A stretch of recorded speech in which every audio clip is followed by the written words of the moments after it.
ਵਾਹਿਗੁਰੂ ਜੀ ਕਾ ਖਾਲਸਾ ਵਾਹਿਗੁਰੂ ਜੀ ਕੀ ਫਤਿਹ। ਮੈਂ ਅਮਨ। ਮੈਂ ਸੋਮਾ। ਬਾਬਲ ਦੇ ਵੇੜੇ ਅੰਬੀ ਦਾ ਬੂਟਾ, ਅੰਬੀ ਨੂੰ ਗੁਰ ਪਿਆਰੇ, ਵਸਦਾ ਰਹੇ ਮੇਰੇ ਬਾਬਲ ਦਾ ਵੇੜਾ, ਧੀਆਂ ਦੀ ਇਹੀ ਦੁਆ ਮੈਂ ਸਦਕੇ, ਧੀਆਂ ਦੀ ਇਹੀ ਦੁਆ। ਸਖੀਆ ਬਚਪਨ ਦੇ ਦਿਨ ਪਿਆਰੇ ਨੀ ਨਾ ਗਲੀਆਂ ਵਿੱਚ ਗੁਜ਼ਾਰੇ, ਬਚਪਨ ਬੀਤਿਆ ਆਈ ਜਵਾਨੀ ਆ ਕੇ ਮਹਿਕਾਂ ਦੇ ਵੰਜਾਰੇ, ਬਾਬੁਲ ਦੇ ਵਾਂਗੀ ਚੰਬਾ ਸੀ ਖਿੜਿਆ, ਇੱਕ ਫੁੱਲ ਤੋੜ ਲਿਆਵਾਂ, ਵਸਦਾ ਰਹੇ ਮੇਰੇ ਬਾਬੁਲ ਦਾ ਵੇੜਾ, ਧੀਆਂ ਦੀ ਇਹੀ ਦੁਆ ਮੈਂ ਸਦਕੇ, ਧੀਆਂ ਦੀ ਇਹੀ ਦੁਆ।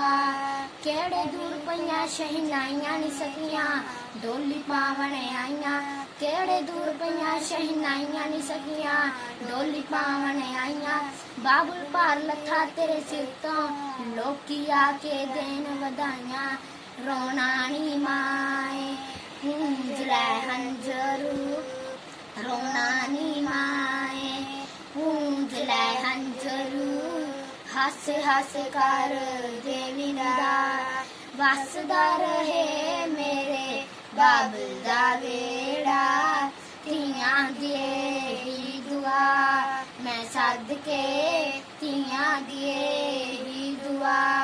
ਮੇਰਾ ਵੀਰ ਸੰਦਾਰਾ ਲਿਆਇਆ ਨੀ ਲੰਬੇ ਚੀਰ ਕੇ ਪਹਿਨੇ ਆਇਆ, ਮੇਰਾ ਵੀਰ ਸੰਦਾਰਾ ਲਿਆਇਆ ਨੀ ਲੰਬੇ ਚੀਰ ਕੇ ਪਹਿਨੇ ਆਇਆ, ਮੈਥੋਂ ਖੁਸ਼ੀਆਂ ਸਾਂਭੀ ਜਾਂਦੀ ਨੀ ਅੱਜ ਕੱਲ, ਆਇਆ ਅੰਬਲੀ ਚਾਇਆ ਅਮਲੀ ਦਾ ਚਾਇਆ ਵੇ, ਗੱਲ ਲਾ ਕੇ ਮਿਲੀਏ ਆ ਦੋਵੇਂ ਭੈਣ ਭਰਾ, ਵਸਦਾ ਰਹੇ ਮੇਰੇ ਬਾਬਲ ਦਾ ਵੇੜਾ, ਧੀਆਂ ਦੀ ਇਹੀ ਦੁਆ ਮੈਂ ਸਦਕੇ, ਧੀਆਂ ਦੀ ਇਹੀ ਦੁਆ। ਧੰਨਵਾਦ।